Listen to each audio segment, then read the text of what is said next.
МВД России намерено сократить срок перерегистрации крымских автомобилей до 1 апреля 2016 года. Это связано с тем, что российские номера получили лишь четверть крымских автомобилистов. Подробнее наши корреспонденты. На крымских дорогах автомобили с украинскими крымскими номерами встречаются чаще, чем с новыми российскими. Автомобилист Бекир еще не поменял номера своего авто. Он часто ездит в Запорожскую область к родственникам на своей машине. Уверен, перерегистрация лишит его такой возможности. Ну, естественно, а как я выеду? Мне же машину арестуют.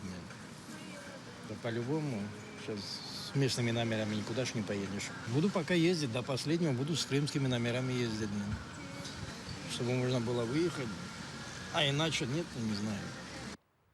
Перерегистрация автомобилей началась в апреле 2014 года и должна была закончиться к 2015. Однако этот срок продлили. Крымские водители не спешат менять украинские документы и номера на российские. Тем, кто все же решился на это, выдают российские номера 82-го региона, с которыми путь в Украину закрыт. Референдум уже для этого проводили, чтобы от Украины отделиться. Поэтому раньше в Россию тоже так же самое ездили. Поэтому я нормально к этому отношусь.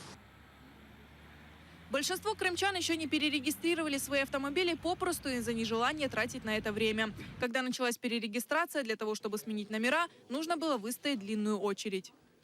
Ну, можно было чуть-чуть продолжить, чтобы люди успели, ажиотажа не было. Пообещали, что спокойно, 16-17 год, зачем торопить события. Ну, если требуют, то будем менять.